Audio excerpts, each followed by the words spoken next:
Welcome back to the channel, Sleepers. Today we're going to be diving back into the world of Dune Awakening and giving you guys everything you need to know about the upcoming closed beta, what exactly to expect, what not to expect, and how exactly to gain access. The Dune Awakening Closed Beta will officially kick off on May 9th, this Friday, at around 7 a.m. CST. It'll officially run and end on May 12th, roughly around 4 p.m. CST. It's important to note that this is a closed beta and not an open beta, so you do have to be invited in order to join in and participate. And when it comes to gaining access to this closed beta, one of the easiest ways to do so is going to be via your favorite content creator. There's a lot of content creators that are in the Funcom creator program, Funcom being the developers behind Dune Awakening, and a lot of those creators have actually been gifted keys to then give out to their communities and audience. Some of those keys might be given out, ahead of time leading up to May 9th, so stay tuned on all their social media accounts, checking out their Discords, all of that stuff. And secondly here, a lot of these keys are actually going to be gifted out via the live streams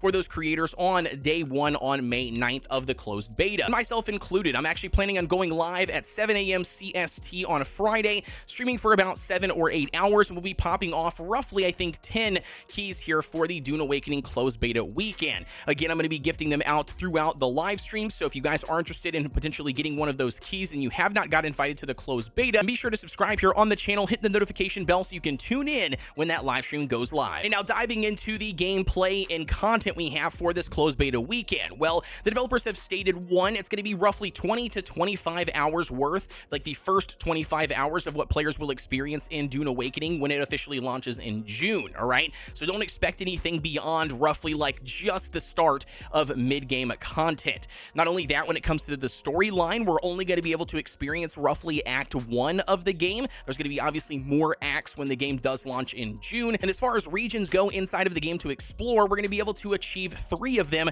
for the closed beta. And those 3 zones are the Hagga Basin South and then East and Western Vermilius Gap. I believe an additional 9 more regions are coming at launch. Again, that's going to be coming up in June, not available this weekend. And I can't stress this enough. It's important to understand that this closed beta and the content that's available is not going to be all of the content that will be available at the launch in June. I've seen a lot of different misconceptions out there talking about what we've only been able to experience or see via the dev live streams, and something like this closed beta is basically all the content that the game will have, and that's just simply not true. I am inside the Funcom creator program. I have been able to test and play test some of the other content.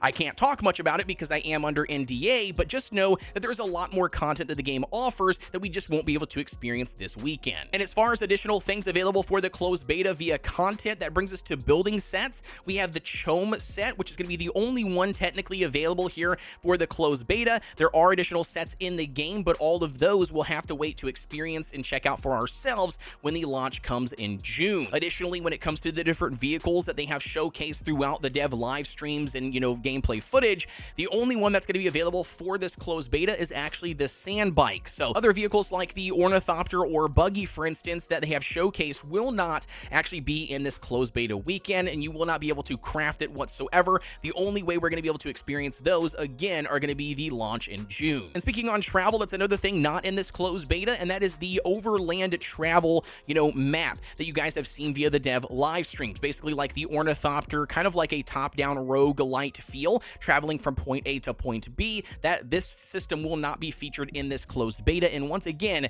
we're going to be waiting to experience that at the game's launch in June. And lastly, when it comes to what we can expect for the closed beta, let's talk about combat. I know this is a huge topic for Dune Awakening, but the developers did want to make a public statement here and claim that the combat that players will experience via the first 20 to 25 hours of this weekend closed beta is going to strictly be focused around the early game to mid-game combat. When it comes to experiencing how the full combat will evolve into the late game, well, that's going to be something that's going to remain a mystery until the game officially launches in June. And that, Sleepers, officially wraps up everything we can expect here for the closed beta weekend of Dune Awakening. As I mentioned at the beginning of the video here, don't forget to like, comment, and subscribe here on the channel. Hit that notification bell because I am planning on going live on May 9th, this coming Friday at 7 a.m. CST. I'm going to be streaming for roughly 7 to 8 hours, and through the entire live stream, I'm going to be giving out tons of keys here for entry for the closed beta weekend. If you guys are interested in picking that up, again, don't forget to tune in. As always, thank you guys for tuning in. Check out my other Dune Awakening videos.